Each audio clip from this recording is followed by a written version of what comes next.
Chapter 32 My Life with Geese. In Aesop's fables, a farmer had a goose that laid a golden egg every day. But he was so greedy that he killed the goose, hoping to get all of the gold at once.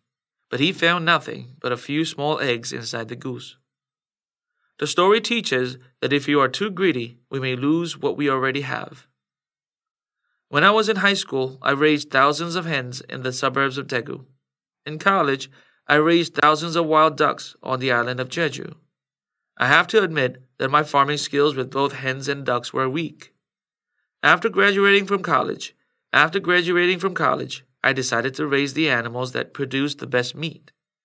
After doing research, I found that goose meat was the most healthful.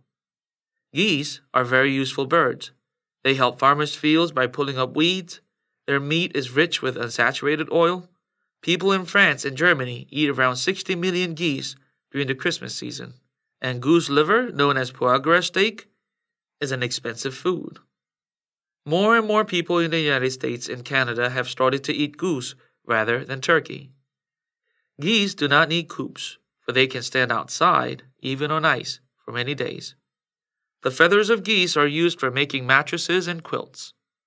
For all of these reasons, I concluded that geese were tremendously useful animals, and I began to raise them. Before starting goose farming, I attended several seminars on how to raise animals. I bought books on geese from the Amazon bookstore and translated a whole book into Korean so that my employees could read it. I got valuable advice from professors who were experts in animal husbandry. I had special feed manufactured without using any preservatives or other antibiotics.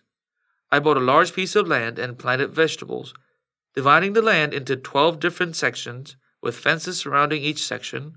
The idea was that the geese would eat one kind of vegetable for 10 days before moving into the next section.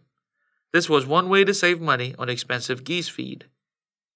I used the farmhouse as a hatchery with 4 hatching machines and had a big coop built for hatching chicks. I bought 5 water tanks, each the size of a truck, and had water flowing from the roof of the farmhouse when it rained. When everything was ready, I bought 2,000 French geese called Ambidon from a farmer who had brought them from France. I used 4 5-ton trucks to transport them from Yeoju City to my farm on the island. My geese started to lay eggs in January because the weather on the island was a lot warmer than in the rest of the country. The number of geese began to increase as more eggs were laid and hatched. Within 2 years, the number had increased to 6,000 geese.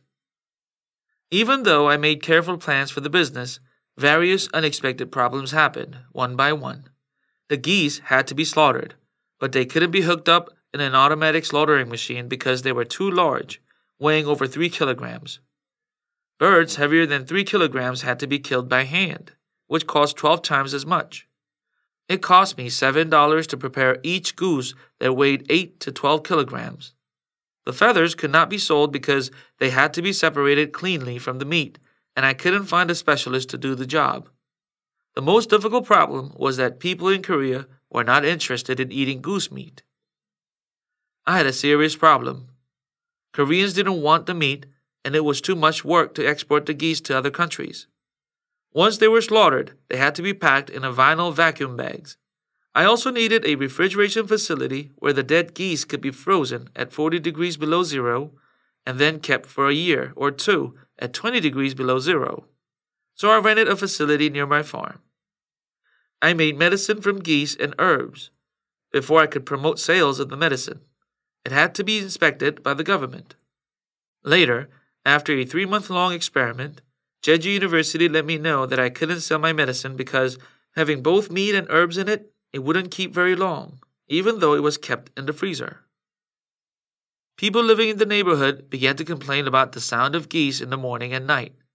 Government employees paid a visit to my farm from time to time and said I should move the geese somewhere else. So I moved them to a large animal farm where I had planted a great number of vegetables for the geese. It went from bad to worse. Bird flu was spreading throughout Korea, so birds such as hens, ducks, geese, and ostriches weren't allowed to be moved from region to region.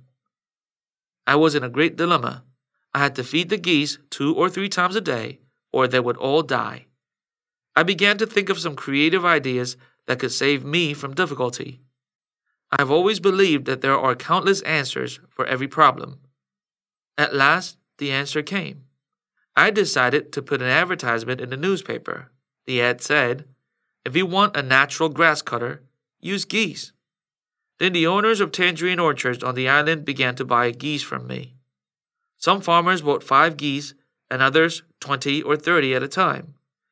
Even though I sold all the geese, I lost $300,000 in 3 years. I learned several great life lessons from goose farming. Let me list. Here they are.